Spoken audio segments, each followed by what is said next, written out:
Good afternoon, everyone, and welcome to the first WhatsApp webinar of the year. It's good to see that there's about 70 of you joining us today. So by that, we take that you've missed us and that you're excited to get going for plant conservation for the year. Today's webinar, as you might have noticed, is focused on Reverse the Red. It's a global initiative where we draw attention to halting species extinctions, not only saving or working on species conservation issues, but also protecting their habitats and ecosystems, of course. Some of you might remember that in 2024, in May last year, we had a World Species Congress that we celebrated. Botsok and Sandby, as well as the Endangered Wildlife Trust and BirdLife hosted the event. The event is still available on our website for anyone that would like to recap a few things and get more familiar with the Reverse the Red initiative. But today's talk is really about focusing on South Africa's species and plant species in particular, which is why we have 5 exciting speakers lined up here today that I will introduce to you shortly. First up, we're going to have Ismail Ibrahim. Ismail is the CRU Program Manager for the Cape Floristic region. And Ismail will be talking to us first about species recovery efforts in light of the CRU program and the wonderful work that they're doing there. Our second speaker will be Victoria Willman. Victoria is from the Millennium Seed Bank project, Sandby initiative as well. And Victoria will very much give us a glimpse on the importance of seed banks and the dynamics thereof in light of reversing the red. Hereafter, we will have Donovan. Thank you, Donovan, for joining us. Donovan is the curator of the Stellenbosch University Botanical Garden. And then we have Richard Hay. Richard is joining us from the north as our non-Western Cape speaker today. Richard is the conservation project coordinator for Botsok in the north, but he's also the curator of the Mani van der Schuyf Botanical Garden up there. And then finally, we're going to end off with Tony Ribello. Tony, as I'm sure all of you know, is an INAT specialist and recently retired from Sandby, but he's still very much in the loop. And he's going to talk to us about some of the recovery work in Tukai in Cape Town.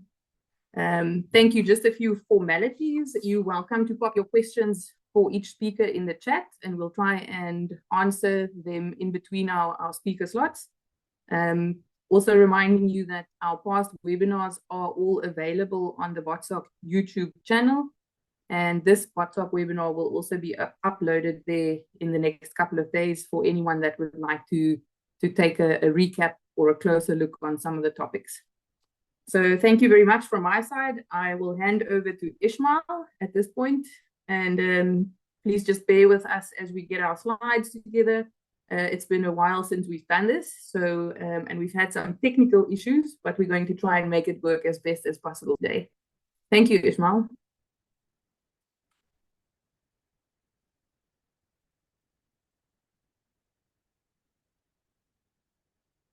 Need to unmute you, Ismail, sorry. Unmute. There you go. Yeah, it's been a while since we've used Zoom. So, okay, so you can hear me? Perfect. Right, thank you. And so, do I just ask Madeleine to move the slides as we go along? That's fine. Yeah, Madeleine will change for you. Okay, thank you. Thank you very much, Madeleine. Yeah, good evening, everyone. Sorry, I'm a bit under the weather today.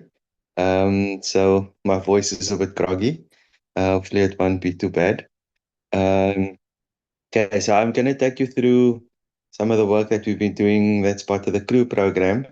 So just to give you some context of our recovery work. So the Global Biodiversity Framework was adopted at the COP15 meeting, and this focuses on achieving sustainable development goals and building a strategic plan to look at main elements of conservation. And there's basically 23 targets that we need to reach by 2030. And one of the key targets that we are that's particularly relevant for this talk is target 4, which focuses on halting species extinction and making sure that our species, well, no species go extinct, but also that we can try and recover some of these highly threatened populations of plants. Okay, next slide.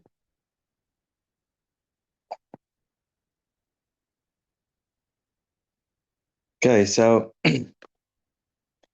as Martina mentioned, our theme for today is Reverse the Red, and this is a IUCN movement. It's a global initiative, and essentially the Reverse the Red is a global movement that looks to engender strategic cooperation and ensure that the survival of our species, the survival of our species and ecosystems. So I would encourage you to go and have a look at the Reverse the Red website. And basically what the movement is trying to do is to make sure that we have some of our threatened species to try and lower their risk of extinction. So either moving things from like a higher status category to a lower status category through kind of conservation interventions. And these are quite challenging to do, as in South Africa we have many species that's been downlisted, but that's really been the impact of good monitoring work through the CREW program and other partners, where we're now able to downlist species based on new populations that we found. But we don't have very many examples where we have tangible conservation initiatives that, has ensured that a species goes from a higher status category to a lower status. And, this for the next few years, our focus will be squarely on trying to get a few examples of this kind of downlisting or downgrading of species from a higher threat level to a lower threat level. Okay, so how do we aim to do this? So I just want to take you through some of the work that we've been doing in Sanby. Um, and as many of you know, we have a very comprehensive red list. So we've done assessments of all our species. We have really good information. So we use this as a resource to be able to prioritize species that is potentially in need of recovery by using the data and the information that we have in the red list. Next slide. Oops, sorry. And the next one. Okay, so the red list basically we use mainly 4 criteria to assess a species risk of extinction. And these kind of record information about the population. So in criterion A, we're looking at what the population reduction is. Criterion B looks at the restricted geographic range of species. Criterion C looks at our small population sizes and if there's any decline in those sizes. And then criterion D looks at very small restricted populations. So each time we do an assessment of a species, we use this combination of criteria to work out what is the threat status of a species. And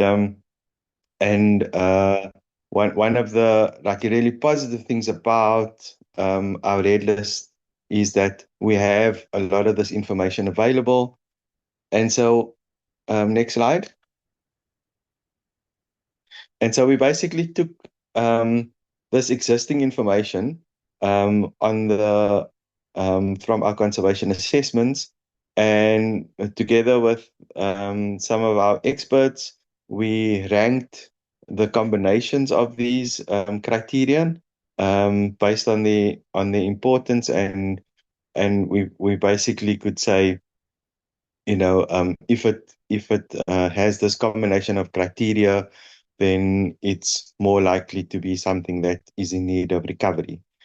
So we went through a rigorous process of prioritizing, going through the entire red list database and looked at how we rank these combinations.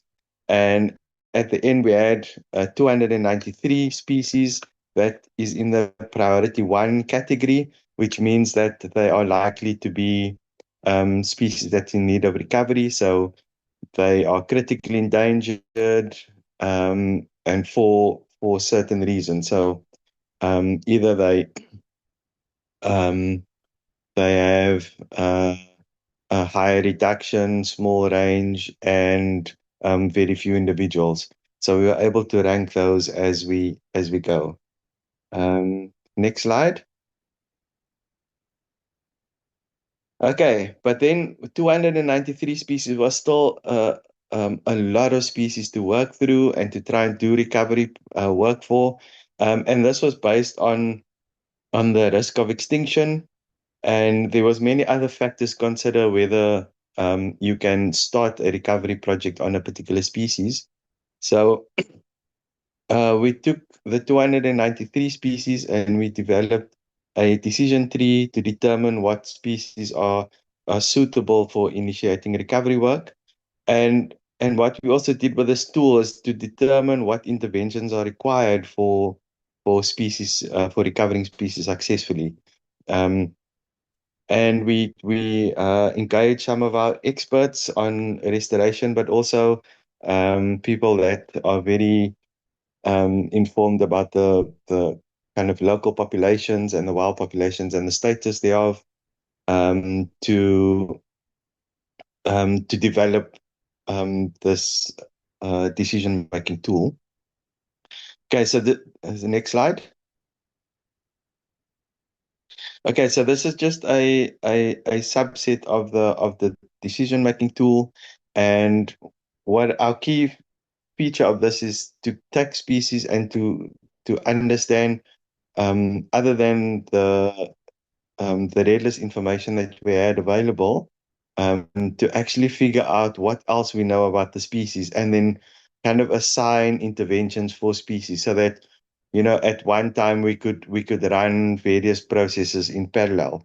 So, for example, a species might be the ranking is in the priority one, but the site where the species occurs is not secure, and so it wouldn't be wise to start the whole initiative to recover the species until we look at securing the site or protecting the site in some way before we invest a lot of resources in recovering the species.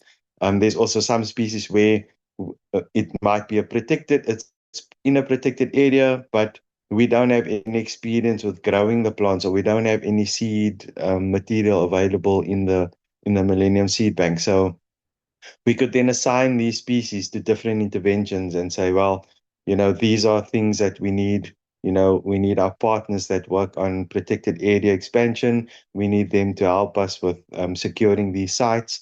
We have our horticulturists in the botanical gardens to say, well, we might not know how to grow this plant, so we need to engage those experts to look at, starting germination experiments or propagation experiments to figure out how these plants are propagated.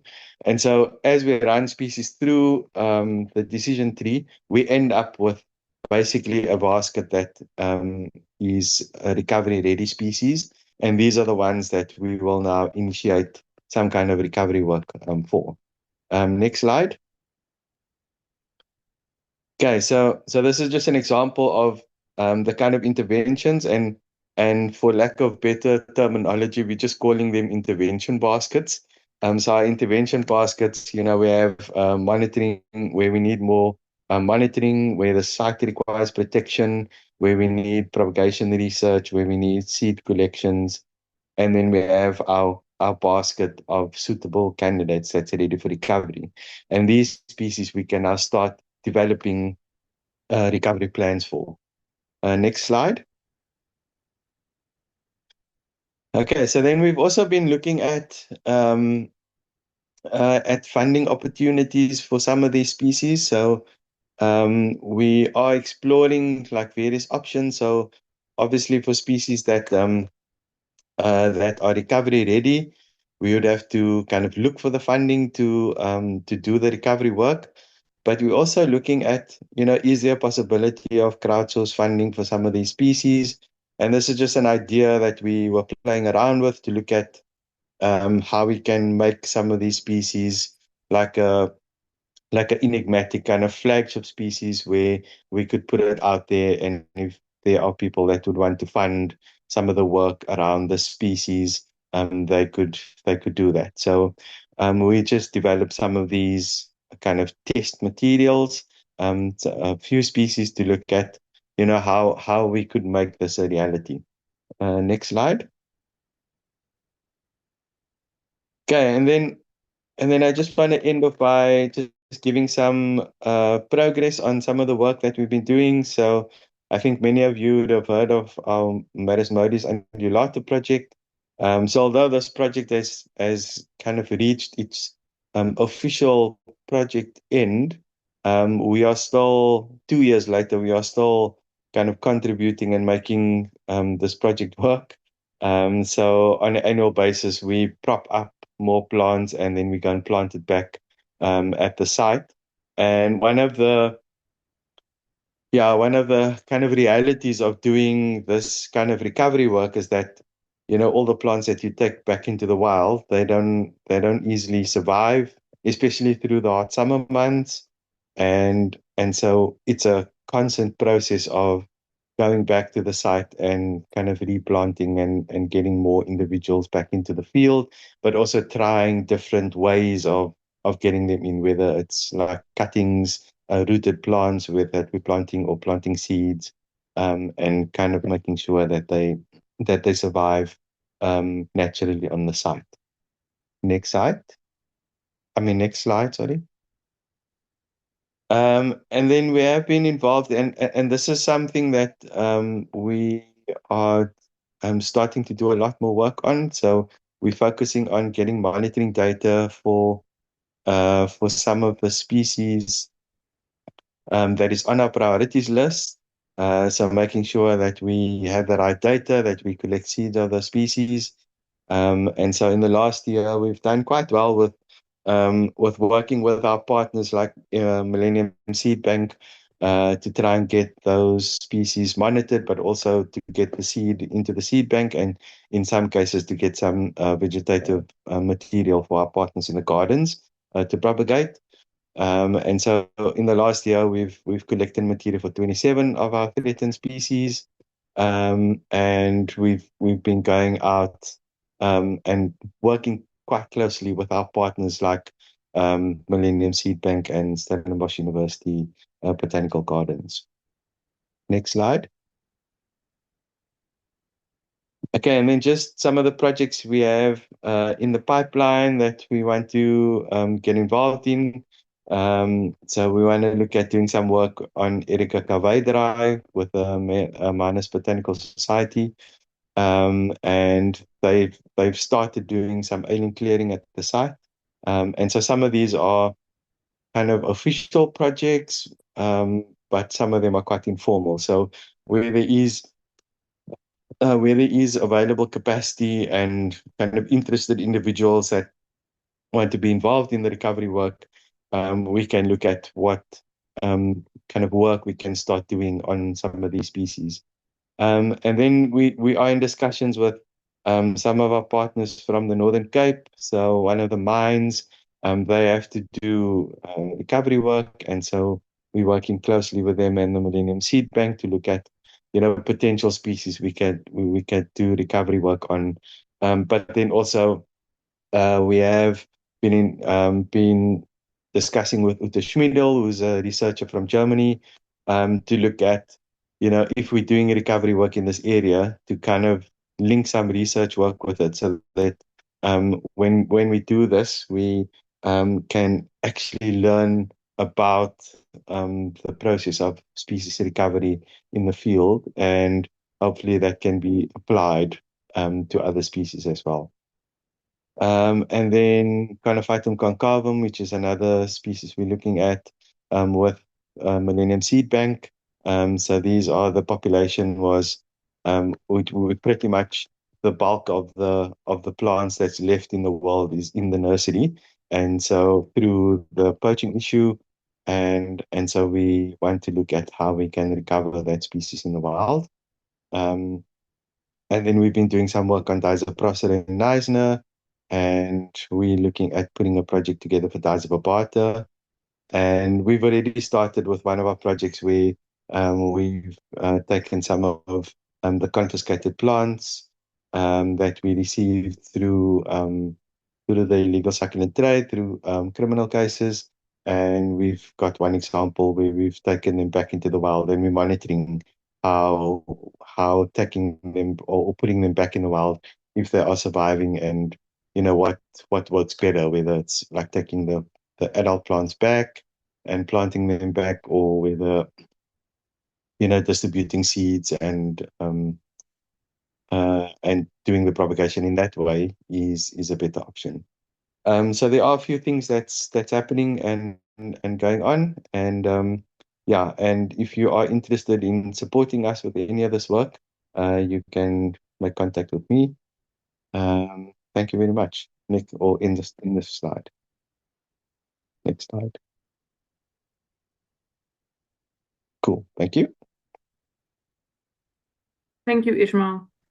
Yeah, thanks for the great work and highlighting the nice projects that the CREW program is leading and spearheading. It's obviously a relatively new field, and we're learning a lot from every species-specific project that we're doing. But I'm wondering, I see Tony has a difficult question for you on Maris modus in particular. His comment is or question is, the Maris modus worthwhile if you have to add plants every year, and why are they not looking after themselves? Yeah, so we actually found that the plants actually survive well up until November, and then December, January, we actually find that we lose a lot of plants through the hot summer months, and Paul is like, it's incredibly hot during summer, and yeah, so yeah, last year we tried we tried like some different approaches, but that also didn't work too well. I mean, we did have a better survival rate of plants, but it's just something we have to keep on doing, I'm guessing. And obviously Maris modus is worth it. For sure. Okay. Yeah, like you said, if people want to get involved with their hands or the actual project, please contact Ishmael. I see there's now more than 110 people on the list of participants here. So we hope to see many of you in the field and to get involved with some of the projects that the CREW program highlighted. I don't see any other immediate questions, so I'm going to hand over to our second speaker, Victoria Woolman. And Victoria will be talking about the seed bank of many of these species at risk of extinction. Thank you, Victoria. Thank you. I'm just going to see if I share my screen correctly. Can you see my screen? Or can you see my go. Yeah. All Okay. good. Thank you, and thank you for inviting me to this very important discussion, reversing the red. So today I'm going to talk about how saving our seeds is helping to reverse the red.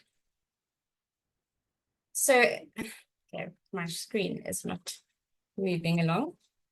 Sorry about that. How do we move the screen if it's not moving by itself, or how it's supposed to be? Let's try this. Okay. There we go. Yeah, there was a little lag, but it's fine now. Okay, thanks. So, as all of you know, South Africa is blessed to have an extremely rich flora, diverse landscapes, diverse biomes. Gosh, it's just slowing down. And 65% of our over 23,000 plant species occur nowhere else in the world, and particularly in our special biodiverse hotspots. Yeah.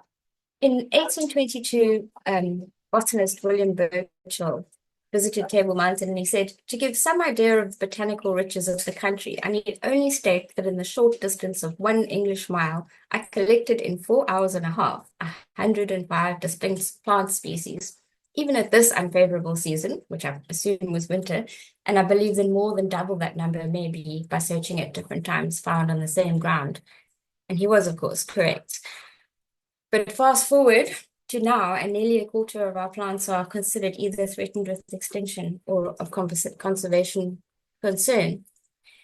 So it's a good thing that SANBI partnered up with the Millennium Seed Bank, which is based at the Royal Botanical Gardens, Kew, and started collecting our seeds for long-term storage. If any of you have ever had a chance to look under the microscope at a seed, you'll know how beautiful they are and how amazing, and how each one is different and unique with a different shape and different textures to help it to disperse. But not only are seeds beautiful and amazing, they also have very special properties. They are time capsules, little time capsules and packages that contain all the genetic information needed to start a brand new plant. And each seed is genetically unique. So that means that one small jar of seeds stored in the seed bank can represent great genetic diversity. So in a nutshell, seed banks provide an insurance policy for our plants. They also, through the work that we do, generate skills and knowledge and data to support species recovery. And although we would much rather see our plants growing beautifully in the wild and protected and safe, seed banks do provide options for the future survival of our plants.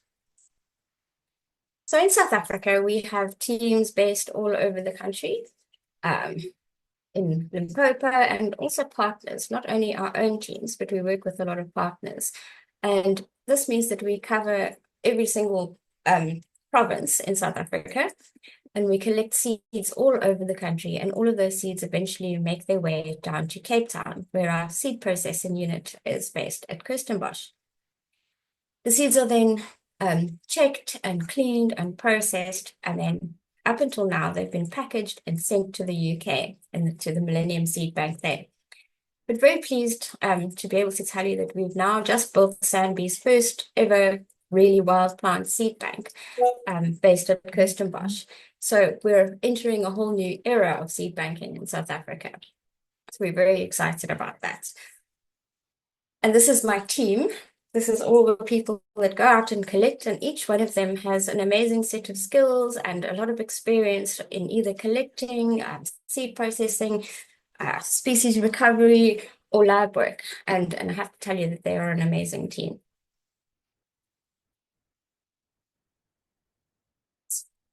Sorry about that. So when the project started in 2000, nearly 25 years ago, we had three main aims, which was really basic: to coordinate and establish a seed collecting conservation program, to build capacity and training opportunities, and to provide support to conservation projects. But last year, we've celebrated 25 years of partnerships in the Millennium Seed Bank, and we held a workshop, and all our partners got together and discussed what should this new seed bank look like? What should South Africa's very own seed conservation program look like and do? So we came up with these: to develop a seed research and storage facility, or our seed bank, to ensure that all of South Africa's orthodox threatened species are secured, and then to increase the number of other species that we have in the seed bank, to ensure distribution of seeds for research, restoration, and education, continue our capacity and skills building program, and then to coordinate and implement seed viability testing and other seed conservation research, which up until now has all been happening in other countries. And then we've always been working in restoration and species recovery, but now we're going to up that and really start doing species recovery project implementation, working on those species that Ishmael mentioned earlier, and then continue to provide support to other conservation organizations and partners. But our core business is getting quality seed collections from field to freezer. And that involves a lot of different kinds of work. So starting out with collecting and going into the field. First, we need to know what we're going to collect. We need to target our species, plan our trips, and get into the field. And in the field, we collect seed, herbarium specimen, and data to go with those collections. If any one of those things is missing, it's not really a seed collection and it can't be banked. We then do processing, checking, cleaning, weighing, and counting our seeds, and data management. And up until now, that's really what we've been doing. But from now on, we're also going to be doing the storage and duplication and shipment of our seeds, drying, splitting, duplicating. So when I say shipment, it means that we're going to also be duplicating our collections in the UK. So we'll store them here in South Africa, but a portion of the collection will also go to the UK, so we don't keep all our seeds in one basket. And then, of course, we're going to be banking our seeds here, doing viability monitoring and seed research here in South Africa, obviously managing our seed bank and ensuring that we have easy distribution of our seeds for research, for education, and restoration projects.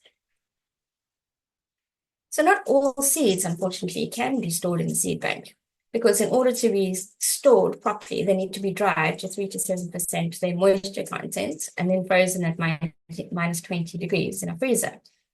The recalcitrant seeds, things like cycads and some of the Amaryllidaceae, they're shared with high moisture content, so they actually don't survive the drying process. Intermediate seeds can survive drying, but are less tolerant to the low temperatures. And also some of them can survive drying, but don't last very long on the bank. So our main focus is on orthodox seeds that are desiccation tolerant, can survive being dried, and their longevity, or they last longer in the bank if there's low temperatures. And luckily for us, many of our South African species are orthodox, so we can actually do quite a bit of our plant species. Our priorities have always been the 3 E's: endangered species, endemic species, and economically important species. But now we have to look inside those endangered species and endemic species and really fine-tune our priorities, as Ishmael mentioned earlier. People always ask, how many seeds do you have to collect? So the aim is 10,000 seeds, which sounds like a lot. But the reason that we need to collect 10,000 seeds is so that we can have a base collection of our seeds that's stored in the seed bank. And that collection is never touched. That's our backup, our insurance policy. And it's only to be used in absolute dire emergency. We then have an active collection, and in that active collection, we use those seeds to monitor the viability. So at the first, before we even put them in the bank, we'll do a viability test, check if those seeds can germinate before banking. And then once every 5 to 10 years, depending on the species, we'll take them out of the bank, or a sample out of the bank, and test it again to see how it's doing. And if it's dropping, then we need to make a decision about, do we need to collect it again, or will it last? Sometimes we need to be able to develop germination protocols. So seeds that don't germinate under the sort of normal circumstances, we have to figure out why. We always want to be able to duplicate our seed collection at another bank. In this case, it will be the UK Millennium Seed Bank. And then we want to have some seeds left over to distribute to users, people who want to do research or use those plants in some kind of environmental education program. And then, of course, there are future propagation and restoration projects. So we want to be able to bolster up the populations and sort of reverse the rate before those plants go extinct. So fieldwork is a huge part of our work, and our teams have been all over the countryside, sometimes with many of you who are here on this call, sometimes in remote areas. And this map just shows some of the places we've been to, and we've covered most of our provinces, but we can also see the gaps. After the seeds have been collected, like I said, they come to Kirstenbosch and they're stored in our dry room at minus 15 degrees, at 15 degrees and at 15% relative humidity. The seeds are then cleaned and weighed and counted, and then we split them into the core collection, the duplicate collection, and the active collection that we can do the germination testing and so on. Some of those seeds are then packaged for shipment to the UK, and others are then given a germination test to test their viability. The moisture content is tested, and then while they're dry, they're stored in sealed containers and then bagged in the freezer at -20 degrees. So in the Millennium Seed Bank itself, there are 96,000 seed collections and from around the world, and 7% of these seed collections belong to South Africa. There are 40,000 species or taxa in the seed bank, and 12% of those taxa belong to South Africa. Currently, we have 6,637 active accessions, 4,611 taxa. These are the ones that are actually in the bank and have been properly accessioned. We have another 2,500 or so that are either with us in South Africa or have gotten to the Millennium Seed Bank but haven't yet been put on the data. So the active accessions that have been accessioned, 20% of South Africans' taxa have been banked. So we still have a way to go. Just some interesting facts. 157 or 41% of South Africa's plant families have been represented in the seed bank. Here you can see some of the bigger ones: Asteraceae, Fabaceae, Iridaceae, Arizaceae, and Ericaceae, and Proteaceae being the largest collections in the bank. 997 or 37% of South Africa's genera are represented in the bank, the largest being Erica. And we have 548 plus another about 300 that we've done more recently of our threatened taxa that are banked. So 12% of our banked taxa are either threatened or of conservation concern. And probably around about 15% of our threatened taxa have been banked. So we still have a lot of work to do. But besides going out into the field and collect, we also do a lot of training and capacity building, either training our teams or training volunteers and other partners in the field, even going across the borders and training other seed conservation programs in other countries. In this case, it was Mozambique. And one of our favorite parts of our work is working with our volunteers. And we're immensely grateful to all the volunteers that help us, either in our labs, helping to clean seeds and do germination tests, or in the fields, collecting seed for us, or being with our teams and pointing out where all these beautiful plants are. So we're very grateful to our volunteers. We have always been involved in restoration work and species recovery work, but now we're really stepping it up. We have a species recovery technician that we have funding for the next little while to keep him on, Spapello. And so his main focus is just to work on species recovery projects. And so far we've started quite a few. Our teams are also involved in this, and he assists them with that. But one of his main projects is the Maris Modi's project, which is not the same as what Ishmael just spoke about, but another 5 species that we want to get into get restored. We have a Thorbachia Cominsiae program, Aleodendron Palansii, which is really suffering from due to climate change, and then Conophytum species, trying to figure out how we restore them, especially seeing as we can't directly put them back into the wild while they're still poaching happening. And then we're looking at the propagation protocols for critically endangered Aspalathus recurvus pheno. But on top of those projects, we can also assist all of our partners with collecting seeds for species recovery, for storing seeds that others collect for their restoration projects, providing seed information, doing propagation protocols, looking especially at seed-based restoration, which I think is quite important. And then, yeah, like I said, species recovery project implementation. So this is just quickly about Thorbachia Cominsiae. There was only one population. I think they might have found another population. So this is together with crew that we worked to find these populations. We then germinated them. We've been growing them for some time. We're looking at how to properly, grow them and keep them growing and cultivate them, and they're almost ready to go and plant back into the wild. And then the marasmodies. So you all know about marasmodies, and yes, marasmodies is important, even though it's not a big showy plant. 13 with 13, it's a genus with only 13 species, and 10 of them are critically endangered.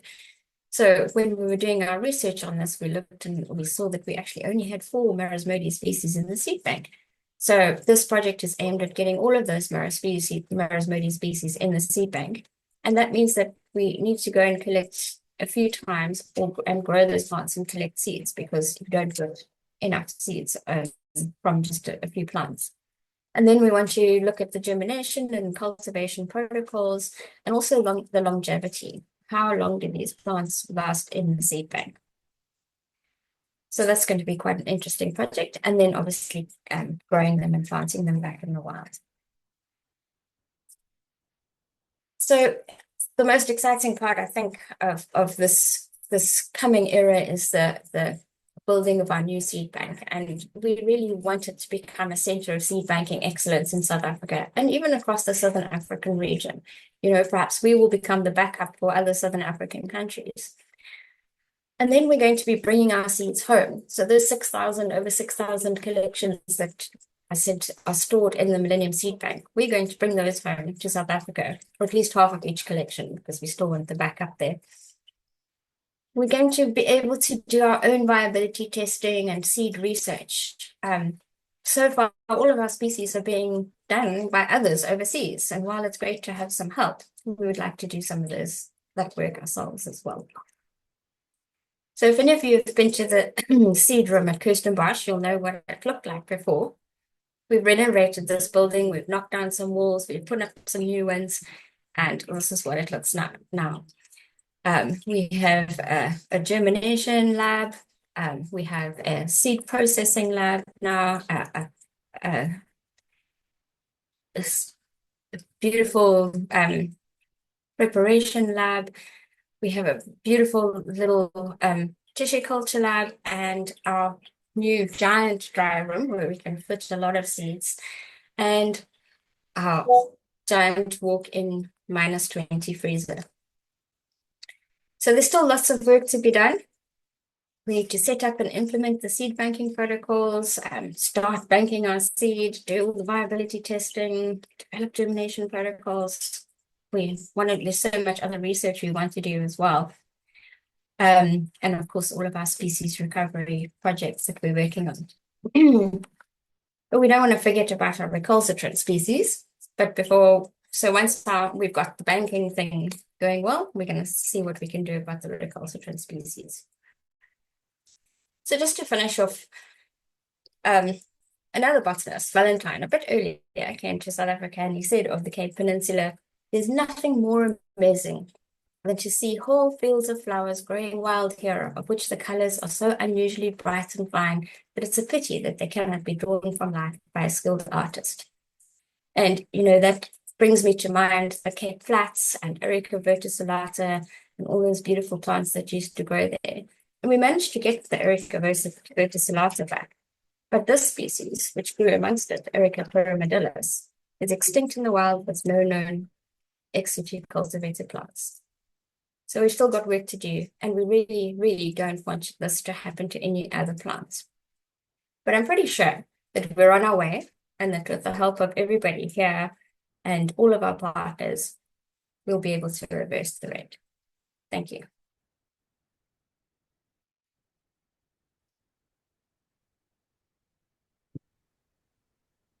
Thank you, Victoria. I can see many claps and emojis being sent there, so that's great. People really engaging and enjoying what you shared with us today. I allowed a little bit more time exactly for that reason. So I think it was really good to share all the great initiatives and the different angles coming together in the Millennium Seed Bank project. Wishing you guys all the best with what lies ahead also. There's 3 questions. Hopefully I can get past all of them in the next minute or so if you just hang on a little bit there, Victoria. So Evan is asking, can you seed bank orchids actually? Yes. Sorry, sweetie. Oh. Yes, you can. Sorry, my son is getting tired of me not paying attention to him. Yes, you can seed bank orchids. They are very tiny seeds, so they're not very long lasting in the seed bank. So we're still trying to figure out how do we make them last longer in the seed bank, but initially you can, yes. Okay. Evan, you're welcome to engage further with Victoria if you want to know more about the details on orchids or the seed banking of orchids. Graham is asking curiously who funded the facility of the South African Seed Bank. Oh, sorry, I was supposed to say that in my talk. It was actually funded through the Biodiversity Biobanks South Africa project, which is a DSI initiative managed by SANBI. And then we also were funded through SANBI itself, their infrastructure program, so they co-financed. And then we had some funding from the Millennium Seed Bank itself for some of the equipment and the wrench request at Kirstenbosch, which also funded some of our equipment. Good. Obviously, a joint effort necessary for that. Makes sense. Thank you, Victoria. Thank you, Graham, also for the question. And the last question is from an anonymous attendee, but joining volunteer programs in Johannesburg, how can I go about that, or who can I contact? You can definitely send me an email. I don't know if my email address is available anywhere here, but we do have a partner working in Pretoria Botanical Garden, and we also have a team member based at Toyando Botanical Garden. So definitely, if you can contact me, or maybe I'll just put my email address here and on the chat, and then I'll put you in touch with whichever region anyone wants to help us with. Thank you. Great. Thank you, Victoria. There's a last question in the chat, but I'm going to ask if we can deal with it in the online, perhaps. So if you can respond to Gerda's question. She's got a question there in the chat. Okay, and Donovan is asking if germination protocols will eventually or potentially be made public. But he says we can also respond in the chat. Okay, thank you. I'm going to thanks Victoria. On that note, I'm going to hand over to Donovan actually as our next speaker. Donovan, you're welcome to share your slides, and we'll hand over to you. Thank you so much.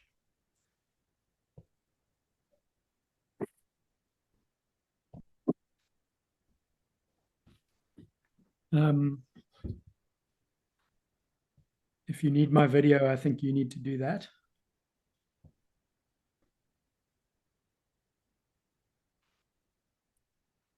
There we go. Hi, everyone. Now we can see you. Great. Yes. So I feel like one of our... Sorry, have you got my slideshow up? Yeah, we can see it. The first slide is... Great.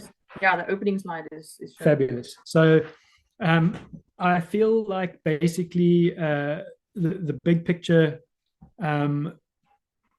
we are kind of like a microcosm of what's happening in SANBI, but also I think one of our most valued roles in the Reverse the Red process is basically just to be yet another adjunct to the incredible work that crew in SANBI are doing, but potentially with a little bit more flexibility and ability to get things done that are sometimes hard from parastatals or other big organizations.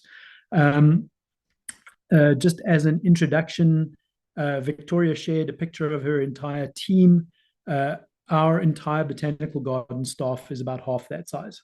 So everything and anything we do is within that sort of scope. And I think what's particularly important about Stellenbosch is where we actually are, slap bang in the middle of the winelands.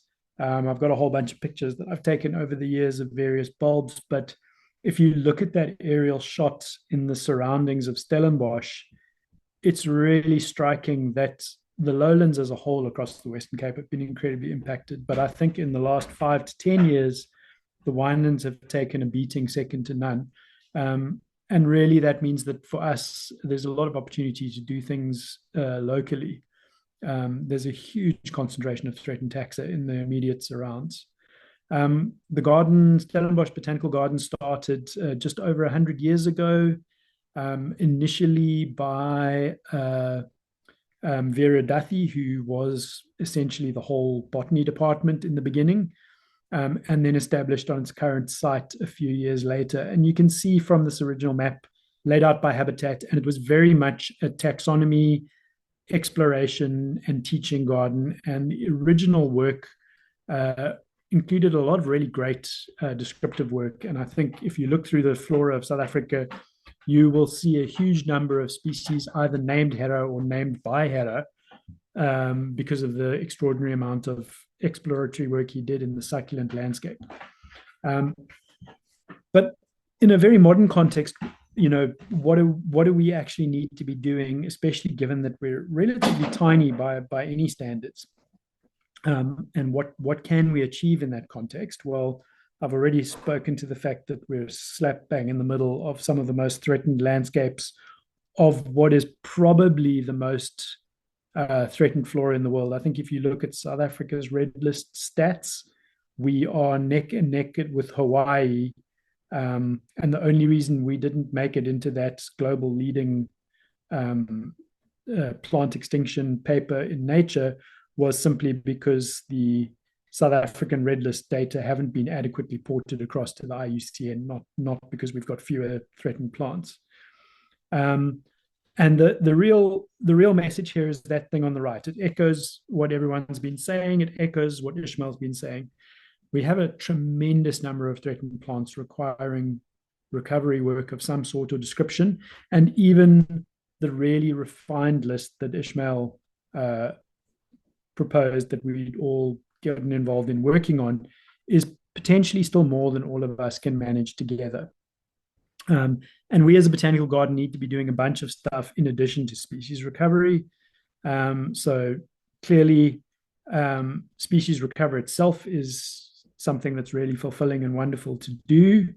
And we want to be focusing on, as Ishmael said, the stuff that is most high ranking in terms of all of the criteria that matter, but particularly the D and the limited extent and the limited population criteria. So in our botanical garden, as I said, we're ridiculously tiny, but we do have the might of the university at our disposal. And it really makes sense for us to, when you can't get to everything, work on the bits that you can be most effective with. So, for example, in botany and conservation ecology, we have a long-standing working relationship with the oxalis experts, particularly Professor Leon Dreyer, and we make use of their expertise in our focus on threatened taxa within the group oxalis, which include a number of near extinct or highly threatened species. If you're not going to get to everything, why not get to the stuff that we've got the world experts on our doorstep? We do a bunch of other work, and of course, like any other botanical garden, we're trying to get to the hearts and minds of the people who visited us. We want to support the plant conservation strategy as much as possible. By the way, our South African one looks pretty much identical to the global one. There's some minor differences, but for all intents and purposes, it's the same. These are kind of the circled things are sort of the bits and pieces that we get involved with our work. But I think the crucial thing for us is obviously there's a huge synergy between our engagement within an academic context and our education, awareness, partnerships, and capacity development work. But for us, the most exciting part of our work is actually trying to deal with a very small part of species recovery, which is somewhat similar to, but more includes living collections for ex situ plant collection work. So we also then try and do as much as we can humanly do that meets all of our outputs for a botanical garden. So if we're doing species recovery work, we also want it to contribute to academic research and teaching. We want it to be used for environmental education. And that's the only way with such a tiny staff we can actually effectively get some things done. One of the ways we've done this is to put in specifically full representations of specific threatened habitats, some of which came from search and rescue sites, which in itself is a very interesting side story that I don't think we've got time to get into. And these beds are not just education and display. Each one of them holds between 5 and 6 threatened, 5 and 9 threatened taxa, some of which are quite severely threatened. And those beds actually contribute to our ability to hold viable living collection populations of species in need of recovery. One example that was actually relatively easy for us to grow is this really pretty Pelargonium fergusoni from the Swellendam Overberg. Another in a different bed is Oxalis fragilis that at the moment I think is still only confirmed from one property, although it may be at another site that we haven't checked yet. But again, we've been able to start from a fairly substantial population sample, probably representing somewhere around 50% of the remaining plants on site. And through very careful hand pollination and propagation, we've probably got around 2,000 to 3,000 plants now. We're at the step where we're ready to start sharing this material with partners to build a resilient ex situ network. And very soon we will be in a position to start planting plants back into the wild.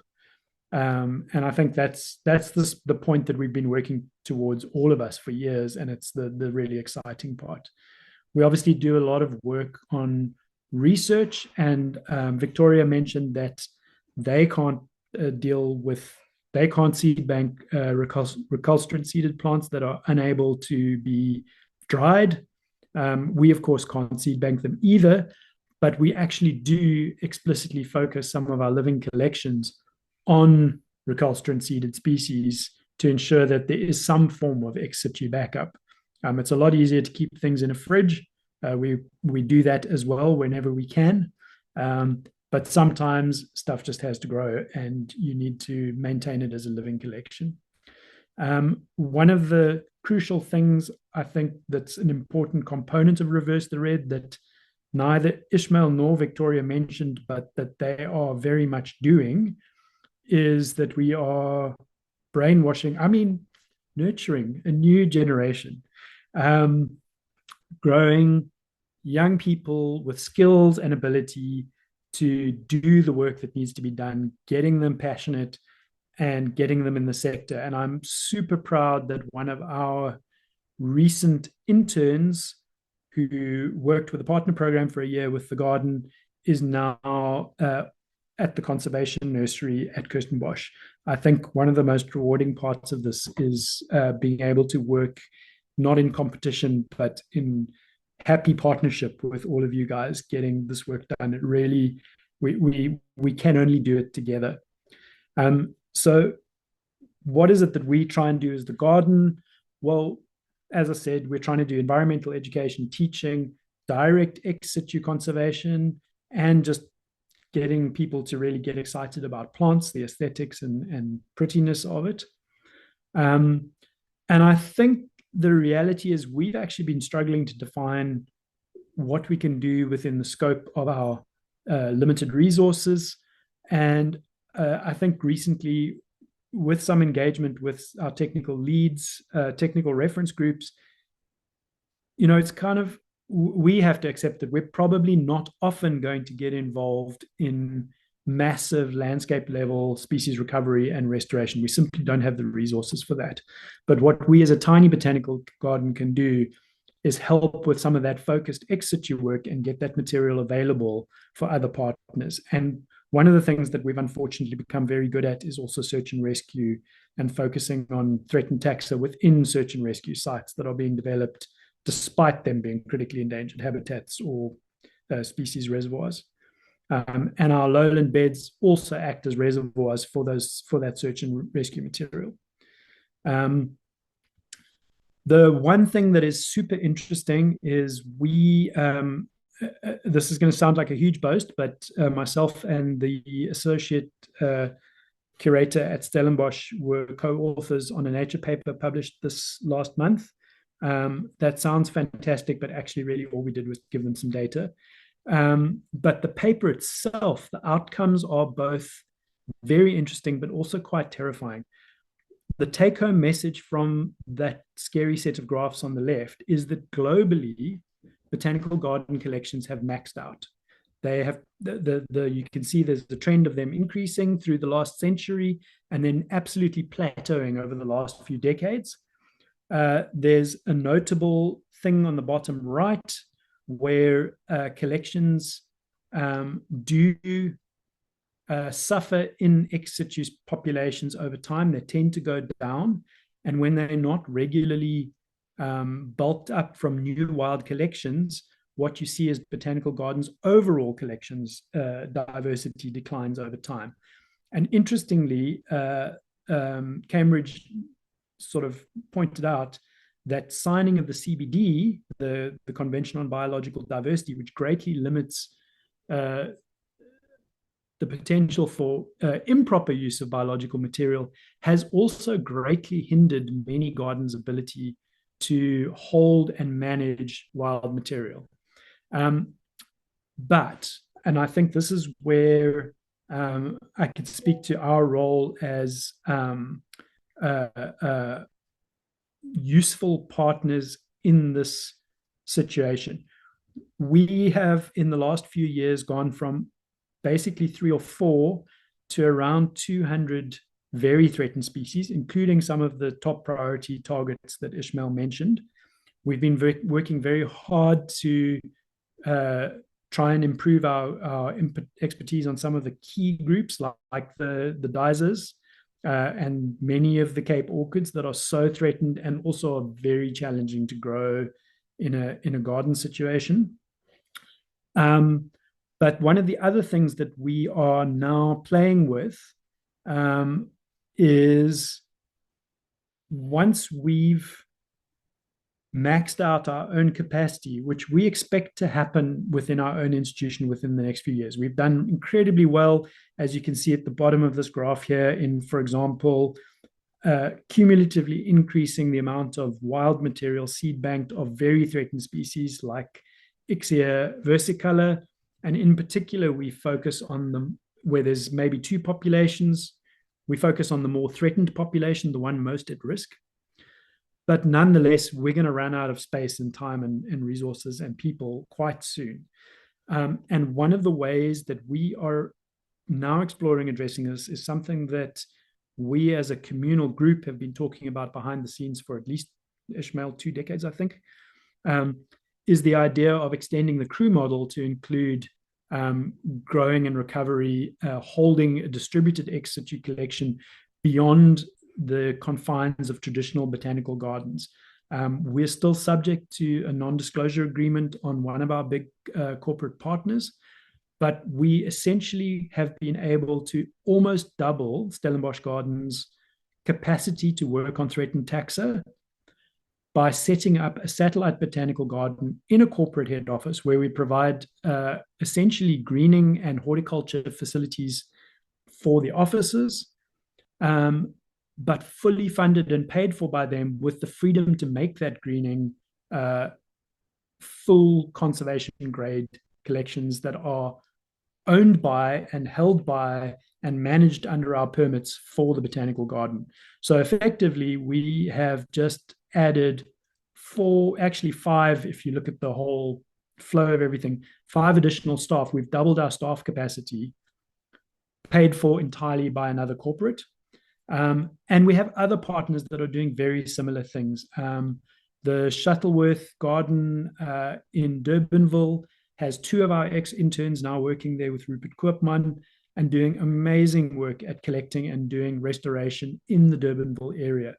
And I think our big take home is that we can contribute partly by direct action with ex situ and helping bank material, helping make material available, exploring the propagation techniques, especially of the more challenging species, But one of the ways we can also help is by being a little bit more flexible and nimble than parastatals can be, and starting to flesh out these ideas for distributed botanical gardens, first working with bigger partners like institutions and high net worth individuals, and hopefully over the next decades, even with multiple individuals in a volunteer model like Crew.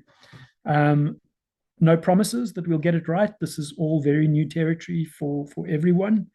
But if you look at the disparity between the global need for species recovery and the capacity, both highlighted within this paper and just what we know from what we can do, I think that's the only way we're going to get this right, is by somehow recruiting far beyond our existing institutions to get this work done. So I'll leave it there, but that's the space we as the garden are playing into at the moment. A little bit of direct action and a little bit of trialing new models of getting things done to add capacity.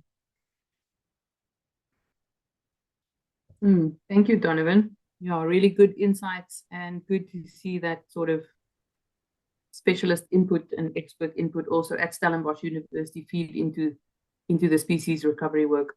Donovan, I'm going to have to push on for time, just because the Zoom room that we're using is booked, and we've got 2 more speakers, and I know Tony is going to probably keep us a little bit longer as we might expect.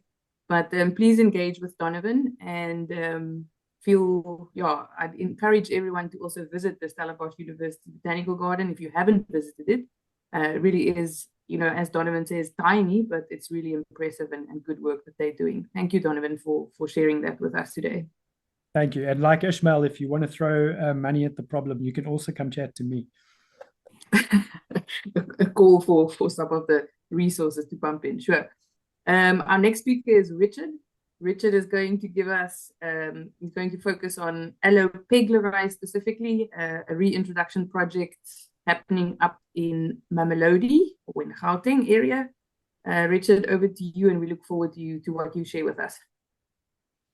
Thanks, Martina. So I'm Richard Hay, as Martina said, the Conservation Project Coordinator here in Gauteng for Gauteng, Limpopo, and Mpumalanga, but I'm also the curator at the University of Pretoria's Mani van der Schijf Botanical Garden of the Future Africa Indigenous and Orphan Crops Collection. So my background, unlike the other panelists, is actually very much agriculture, and that definitely reflects in the type of conservation that I do, and in particular this Allopegleri project. So my approach usually is to just try and grow as many plants as possible. A plant that I am particularly fond of is Allopegleri. I'm also a hobbyist aloe breeder, and Allopegleri is by any metric an absolutely stunning aloe. But for that reason, it's critically endangered. So the largest threat to this species is extraction of mature individuals by collectors. There was a 43% reduction between 1999 and 2010, and that reduction pattern has continued since then. Unfortunately, the species is very well adapted to quite a niche habitat on the ridge summits of the Magaliesberg and the Witwatersberg, slightly smaller population. So working in the hort industry, in the agricultural sector, I get to meet a lot of really exciting breeders, and the 2 people that actually launched this project with us are Andy de Wet and Quinton Bean of the Aloe Farm, or C&D Nursery, or de Wet Plant Breeders. A lot of you will probably know them by their famous Agapanthus blackjack. They are highly focused and specialist breeders working with South African species, breeding horticultural hybrids for that market. But alongside this work, they use their skills to also produce a wide range of pure species with a conservation focus. And one of their projects has been working with the farmers around them in the Magaliesberg, propagating Allopegleri from seed on the individual farms and returning those seedlings back to habitat. But they don't have the capacity to grow their project as much as they would like. So they approached us and asked if we could assist with this project. And so they very kindly donated 10,000 Allopegleri seedlings collected off their property. And these were then repotted by volunteers, the Mani Van Escape Botanical Garden here at the University of Pretoria. These were volunteers from Botsok, Gauteng, the Johannesburg Succulent Society, and then students from the University of Pretoria. So these seedlings underwent a little grow out period in our greenhouses just to get them up to size. And the next stage of this project was to get them out back into habitat. And so being involved with a number of community projects, we wanted to identify a site that A, was safe to return these plants, B, would have as much significance as possible to the community, and C, was fairly close by because their range does stretch quite far north. And so we work with this incredible guy. So this is the picture of the seedlings just after our volunteers planted them up in these trays just before the start of the grow out. If you note the size, they were really small at this stage, but you'll see how quickly they actually grow under ideal conditions.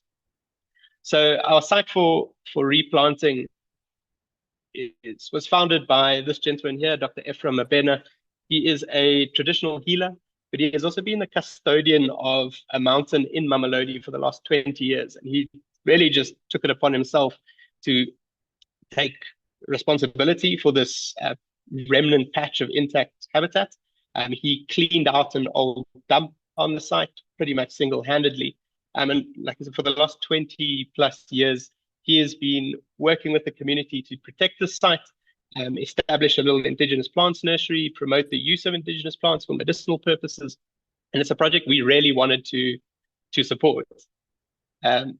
This particular mountain is the historical range of Allopegulae, but no records of any Allopegulae have been recorded here since, the best of my knowledge, at least the 80s. But the most important aspect of this site for us, reintroducing these seedlings of a critically endangered species, was that A, it's protected, but also B, engaged with the local community. So it's definitely not an example of fortress conservation, just trying to lock the community out. Dr. Mabena is firmly embedded within the community and a respected elder within Mamelodi. And so he was very happy for us to come on board and assist him in expanding the scope of his project by reintroducing Allopegulae. And he didn't actually know of Allopegulae, he had never seen it, but he was so excited to hear that the species historically occurred on this mountain that he could help bring it back to its natural habitat. When we were approaching replanting, obviously coming from an academic institution as well, we try to use scientific best practices wherever we can. My colleague, Mr. Arnold Frisbee, who's the curator of our cycad collection and the indigenous plant nursery here at the Botanical Gardens, is actually doing his PhD on replanting Allopegulae seedlings as a means of augmenting wild populations. And so we use some of his early data to inform how we would approach this. And from his work, he's shown that the eastern side of rocks and grass tussocks, where the seedlings are a little bit sheltered in the afternoons, is the best place to stick them in. And so this is Dr. Mabena putting in the first Allopegulae seedling back onto the mountain at Mamelodi. It was an incredibly moving moment. And this is, without a doubt, one of the most rewarding projects I've ever been a part of. We then brought in volunteers. So the picture of Dr. Mabena was from last November. We've since been bringing in volunteers to assist with the replanting. And to date, we've put in 1,500 seedlings back into the wild. These seedlings will now be monitored over winter, just ensuring that they are growing happily, and we'll continue to scout if there is any intervention need, although it's very unlikely. You'll note the size difference after just a year of growing out. They fattened up really well in our greenhouses, and so they went into the wild with a lot of reserves. The remaining seedlings have all been moved here to Future Africa. So we are along the north-facing slope of a koppie, and we've placed the remaining seedlings in their trays on the rooftops of the campus here, just to mimic natural conditions as much as possible. When growing aloes, particularly in a garden, one of the best things you can do is to stress them over winter so that they form thicker epidermal tissues. And this just helps with disease resistance and pest resistance when they're actively growing on a little bit softer. But I'll talk a little bit about that just now. So like I said, we'd be monitoring And the remainder of these seedlings will go in spring this year after our winter. It is a very harsh environment, so we don't want to push replanting too late into winter. And then to finish off, just some considerations for other projects of this nature. The first thing, and probably arguably the most important thing, is genetic integrity. So the two seedlings that you see me holding on the left there, those are actually natural hybrids between Allopregula and Allomalothii. They are somewhat common in the wild, but obviously if we're starting a new population, we're trying to limit the number of natural hybrids in the base population. And so as we're planting out, these were screened and any hybrids were removed. We picked up, out of the batch of 8,000 Allopegulas, we picked up about 20 odd Malothii hybrids. And obviously this was wild collected seed, so these weren't hand pollinated at all. This is very much a natural occurrence. The next biggest thing, particularly for the Allopegulas, they are very susceptible to diseases, and they do make pretty rubbish garden plants, and it's why the hort market for them is a bit of a dead end. Most plants that are extracted from the wild end up dying. But we had an outbreak of aloe cancer in the greenhouses just because the plants were growing a lot faster than they would in the wild under much happier conditions. And so all of these plants were removed and have been treated. And so they form part of the group that's now sitting on top of the roofs here at Future Africa, baking in the sun. But probably the biggest lesson that we learned from this project is the need for engaging with multiple stakeholders and seeking out a wide variety of skills to approach these projects, but also the need for anchors. And I think this combination really highlights the need to look within your community. This project would never have been possible without the earlier work of the aloe farm, collecting Allopregula seed from the wild and propagating it for a reintroduction. It never would have been possible without the work of Dr. Mavena protecting the space over the last 20 years. And obviously wouldn't be possible without our volunteers. And so if there is anyone out there looking at starting one of these projects, hopefully supported by BOTSOC, you really don't try and do it all yourself. I think it's a near impossible task. And I think someone like Don can really attest to that. You need to rely on others and to engage with multiple stakeholders. And then just to end off, I want to say a big thank you to our collaborators and our volunteers. This, from my side specifically, has absolutely been the most rewarding project to be a part of. And I'm very excited to see how this develops and how we go into the future. And yeah, just see how our plants continue to grow. We are also now in the next stage looking at developing a satellite population behind the Future Africa campus here at the University of Pretoria from mature leftover plants from Arnold's PhD to hopefully start our own little seed production site for the species and continue to grow this project to other sites in the future. Thank you, Richard. Yeah, good insights that you shared from what that project provided.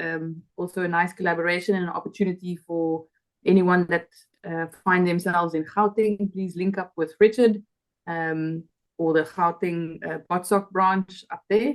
And I'm sure there's going to be more follow-up plantings in that respect. Richard, thank you very much. We're going to push on for time, and Tony's got about 10 minutes left as the last speaker of today. Tony, I don't know if you managed to share your slides. Then we can hand over to Tony, who's going to share with us some of the stories about restoration at Tokai. Thank you, Tony. Tony, just put on full display. I'm getting there. Thank you. Can you all hear me? Yes, we can. It still needs to go. Thank you. Thank you. There you are. Okay, I've been asked to talk about Tokai. So welcome, everyone. If you want to know where Tokai is, how do I get this to move?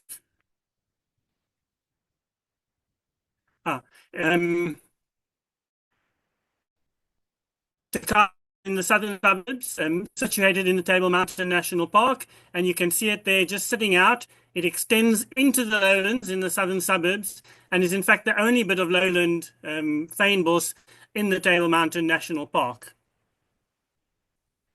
It's surrounded in the area by development. So we've got the wine farms, the urban areas, golf courses, and in the middle here we have a historical settlement, which is part of a cultural landscape.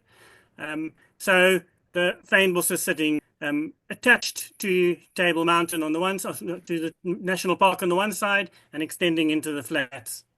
There are two vegetation types. On the lowlands, we have in green, the sand fynbos, and higher up the slope, we have the granite fynbos.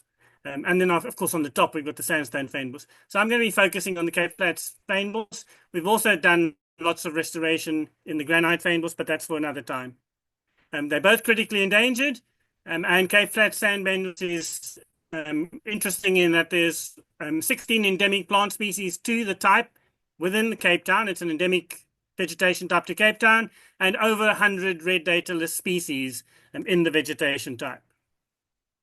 In the heart of the Takai Park is the old Arboretum. This is where forestry started in South Africa. There you can see some gums, some hardwoods. The pines have all died already. And this is where research was done to decide which species were going to be planted in silviculture in the country. And for 100 years, Takai has been under pines and various experiments, gums and stuff. That's where it's sat. Then in 1998, we had a fire, and some red data book species appeared from the system. So there's in block A19, there's the fire, and we had some critically endangered species pop up. So who would have thought that after 100 years of pines looking like this, just a barren monoculture, there was a treasure chest of a 100-year-old seed bank sitting there waiting. And this is unprecedented. We're not aware of this in other systems, in other fynbos types. And this is the result 15 years after the fire. We can see a nice mix of species, lots of fynbos species. We've got good representation of guilds and families. We're a bit low on serotinous species and resproutus, which I'll explain in a moment. But otherwise, it's a nice mix of species. And all we had to do was burn, remove the pines and burn. And this result changed Takai from being a worthless piece of plantation suitable for housing or whatever to becoming one of the top 17 core conservation areas on the Cape Flats in about 1999. Serendipitously, this was about the same time that Table Mountain became a national park and a World Heritage Site, and effectively got integrated into the park. So here we are sitting 2009. There it's under pines, and we're ready to start with the restoration. There's a block that in 2005 got taken out, and the MTO, the forestry people, weren't sure whether they wanted to plant another crop or not, so it never got planted, and that's where the fire was, in that area.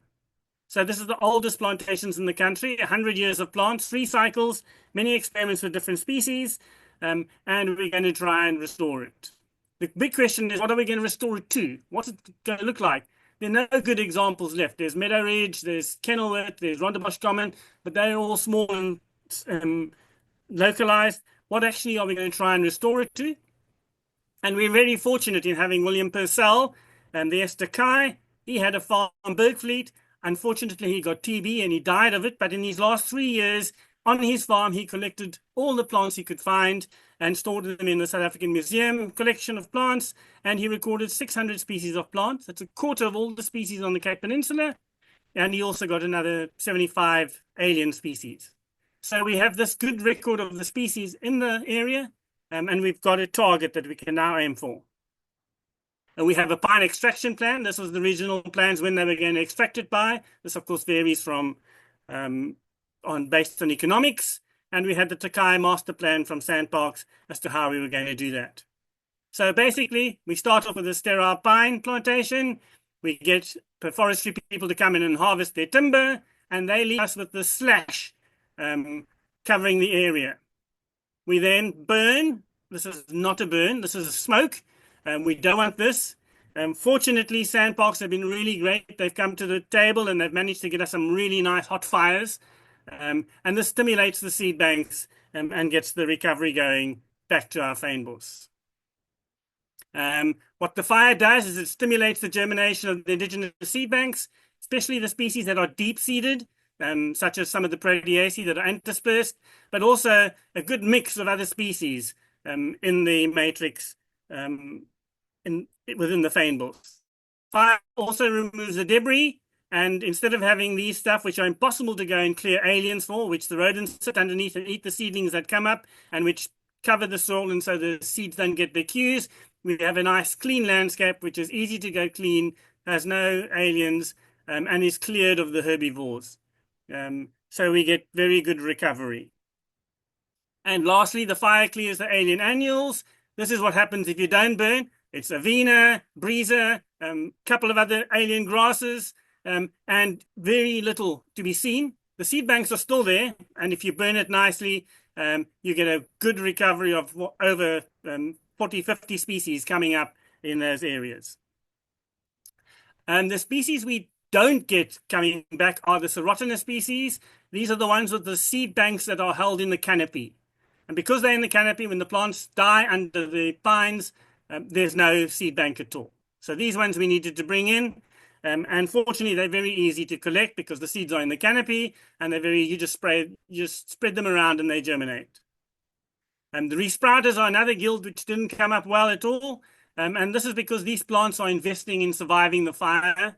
They have very low mortality between fires, and so they don't need to recruit a lot. So their seed banks are very small, and we found that they didn't recover very well, so we need to bring them in.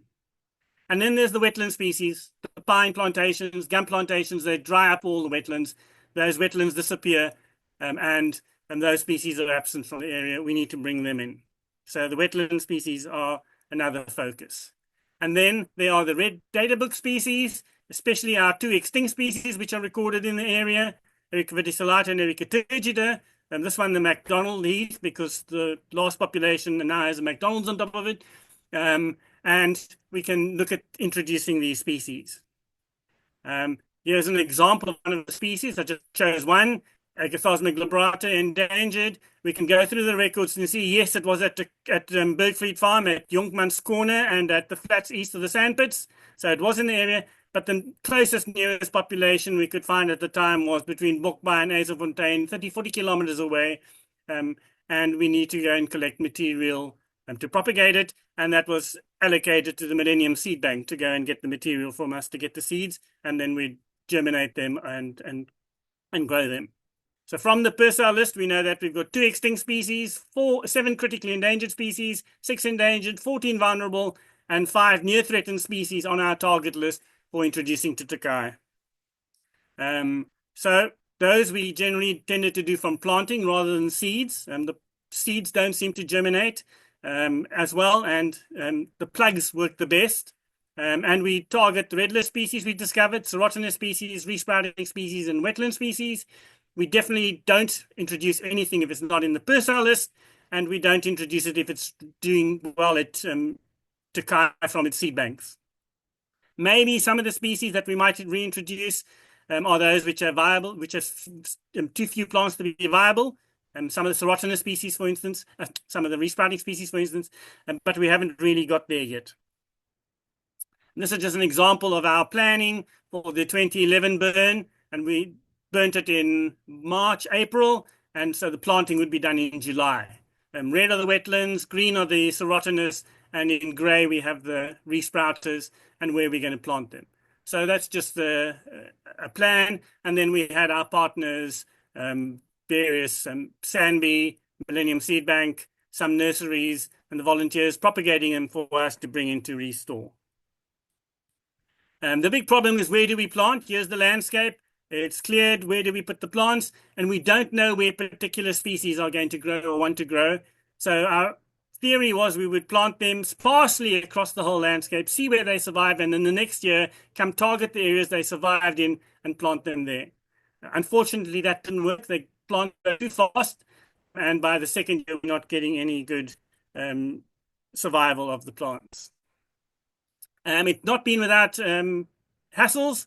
So here is a contractor who put the fire belt in the wrong place, wiped up one of our populations of Erica verticillata.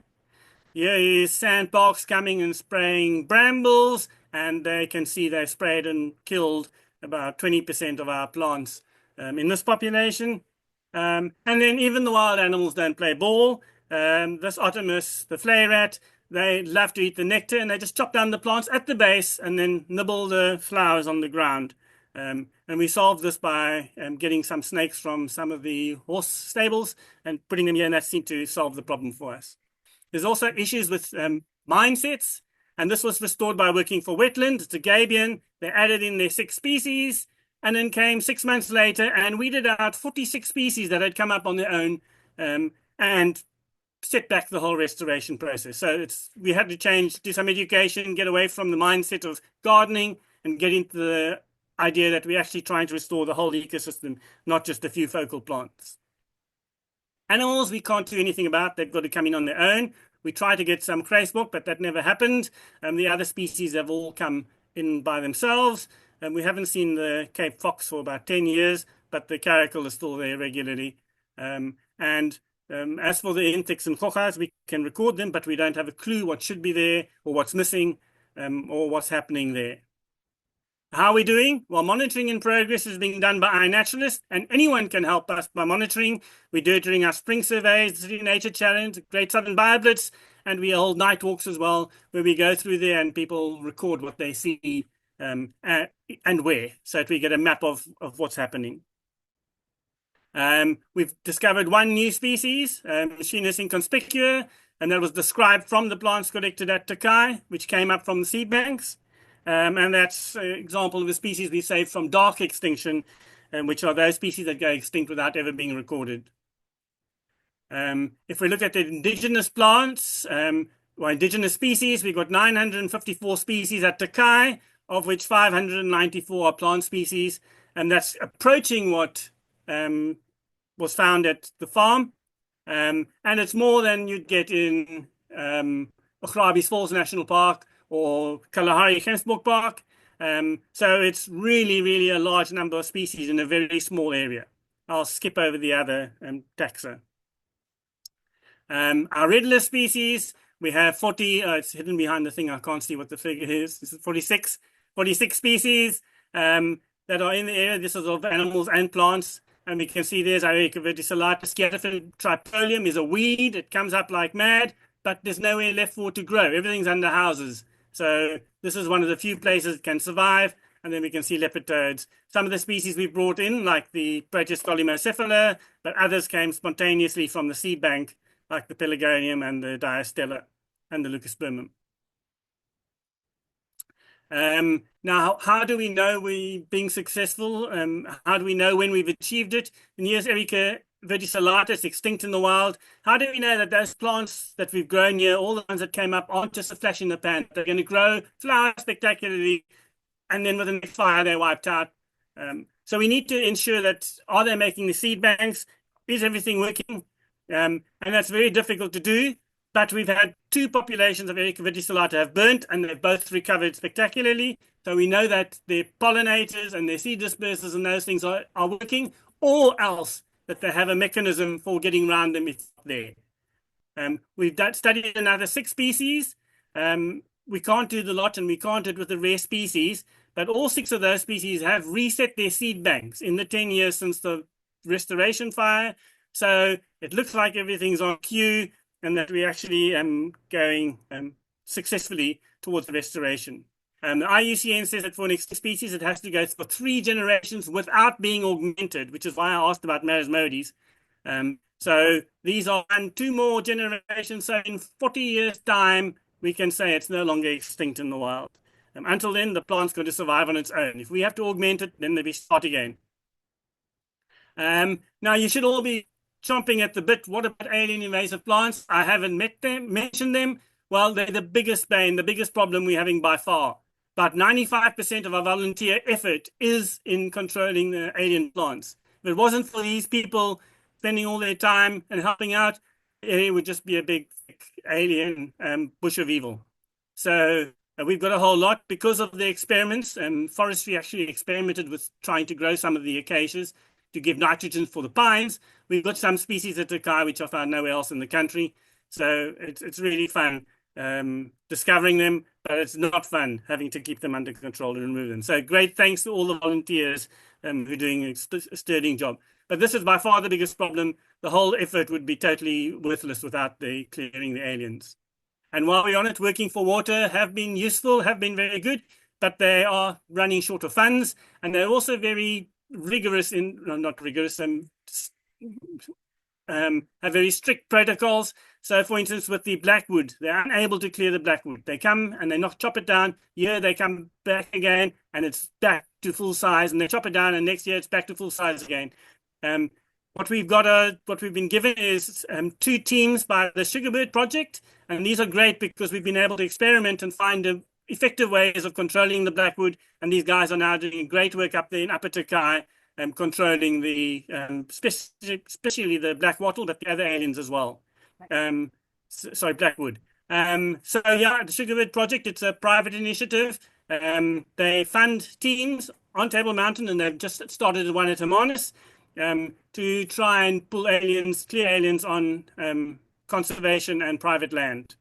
If you haven't seen it, go to the website, and if you haven't funded them or given them a donation, please do so. They're doing a fantastic job, and we hope to have a 3rd team sometime later in the year. Okay, onwards. We need to protect the area, and the dangers, the problems we have are alien plants and development people. Those are the 2 problems, people and aliens. The fynbos has to look after itself. We can't start playing with one species, because when we try and do something for one species, it's going to negatively affect 10, 100 other species. So the species must look after themselves. We can bring them and try and get them footage, but they're going to have to look after themselves. Okay, thank you. I just need to thank everybody. This was not just a one-man show or one department show. There are hundreds of people who've been involved, volunteers and researchers and institutions. Lots of people have come to the table, and they've all done a fantastic job. And I'd just like to thank them for all their help and participation in this. Thank you. Thank you, Tony. Thanks for sharing that. Yeah, really interesting to see all the different aspects of the Takai Restoration Project, and also to see INAT feeding in there. I think it's really exciting, and every speaker tonight has mentioned the contribution of volunteers, some great initiatives, like Tony also mentioned, that people can consider supporting and financially supporting in terms of donations. So please consider that. Tony, I don't see any immediate questions for you, and unfortunately we've run out of time tonight. There's a comment by Angela that just says she really enjoys your talk and joined an event with you and Alana up at another occasion. So thank you for that also. It's probably going to be the quickest end to the webinar. I'd like to thank all 5 of our speakers, Donovan, Victoria, Ishmael, Richard, and Tony, of course. Also, thank you to Madeleine, our host. Unfortunately, we have to sign off now because our Zoom room is booked for another occasion. But we look forward to seeing everyone at our next webinar. The March webinar will be hosted by Cherise Viljoen. So you can look forward to the March webinar with Cherise. And thank you, everyone, for joining. Have a good evening.